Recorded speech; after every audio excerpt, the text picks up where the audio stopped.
I still remember the morning of my wedding like it was carved into my soul. The sunlight slipping through the curtains, the soft rustle of my white lace dress, the scent of lilies everywhere. I stood in front of the mirror, heart racing, finally marrying Daniel, the man who made every ordinary day feel like magic. At 28, after years of waiting for real love, I thought nothing could touch my happiness. My sister, Emily, was supposed to be right there with me, my maid of honor, my best friend since childhood. We used to lie in bed whispering about our dream weddings, promising we'd never miss each other's big moments. When I asked her to stand beside me, she hugged me so tight and said nothing could keep me away. I believed her. I trusted her with everything. But 1 week before the ceremony, the calls changed. She started talking about Paris, some influencer trip, all expenses paid, the opportunity of a lifetime. At first, I laughed. My wedding is Saturday. You'll be back, right? Silence. Then her voice, light and careless. It's only a few days. You'll have the photos. I'll catch up later. My chest tightened. I begged, I cried on the phone. We've dreamed about this since we were kids. Please. She sighed, like I was the dramatic one. You're overreacting. It's Paris. You get it, don't you? I didn't. But I let her go anyway, hoping she'd change her mind. She didn't. The night before my wedding, while I tried on my veil one last time, her Instagram story popped up. Airport selfie, Eiffel Tower filter glowing, caption reading, City of Love, here I come. Hashtag priorities. No mention of me, no sorry, just her excitement shining brighter than my entire day.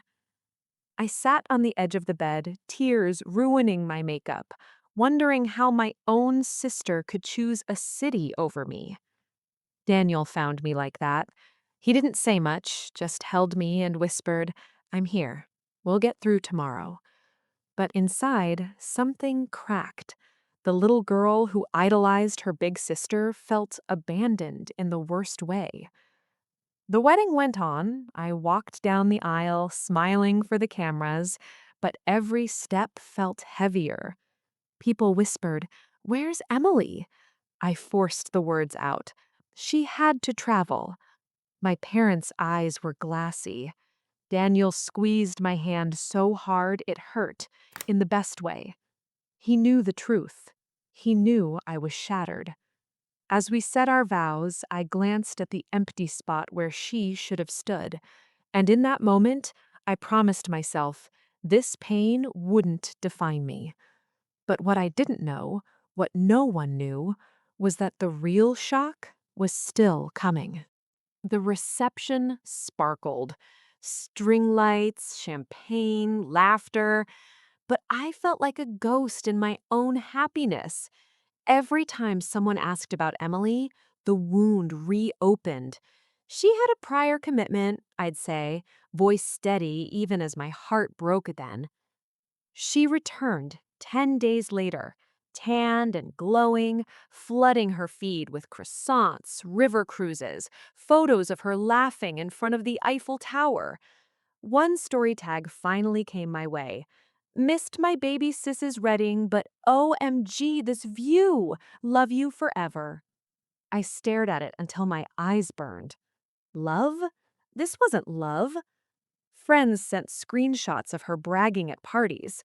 Couldn't miss Paris for some small wedding. She's always been clingy.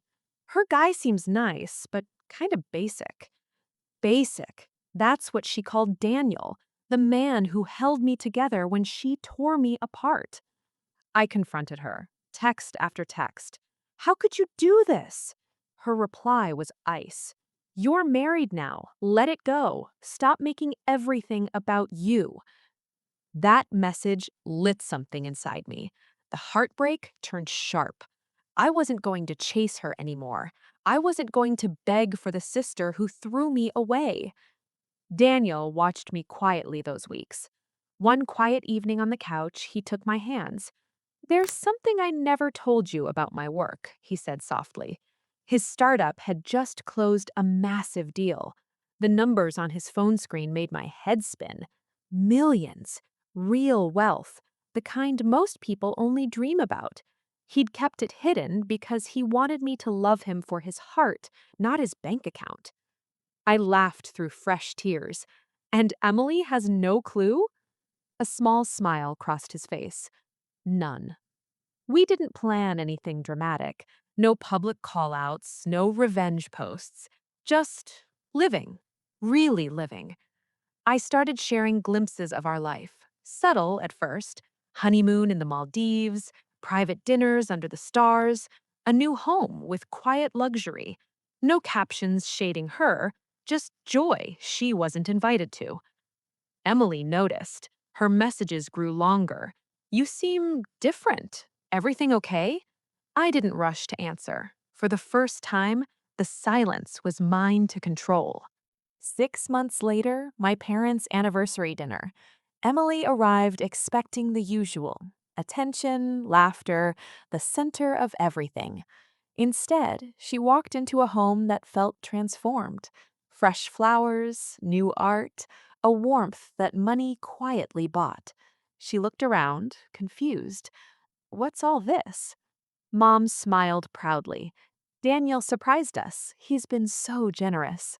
Emily's eyes flicked to me, to the new ring sparkling under the light, not the modest one she'd last seen. "Wait, how?" I met her gaze calmly. "Turns out my basic husband built something incredible. Funny how life turns out." Daniel walked in then, arm around my waist. "Good to see you, Emily. You're welcome anytime, when your schedule allows." The table went quiet. Her face drained of color. For once, she had nothing clever to say. Later, she pulled me into the hallway, voice trembling. "I didn't know. I thought you were just settling. I was jealous, stupid. I'm so sorry." Tears filled her eyes. I listened. I didn't interrupt, but I also didn't rush to comfort her. Some wounds need time. "I chose Paris over you," she whispered.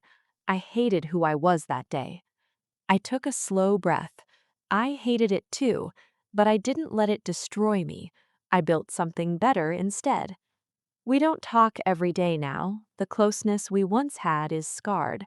But she shows up more, for birthdays, for holidays. She asks about my life without turning it into hers. I let her in carefully. Forgiveness isn't erasing the past, it's refusing to carry the pain forever. Today, Daniel and I live a life full of real love, travel, purpose, quiet joy. And every once in a while, I think of that wedding morning and smile. Not because it was perfect, but because it was the beginning of my strength. To anyone who's been left behind by someone who should have stayed, especially family, listen to me.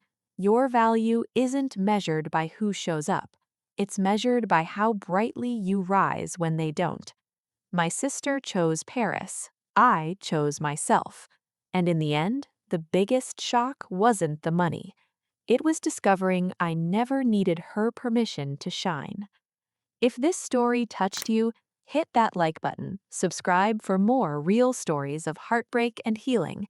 And remember, the best revenge isn't loud. It's a life so beautiful they can't look away. Thank you for being here with me.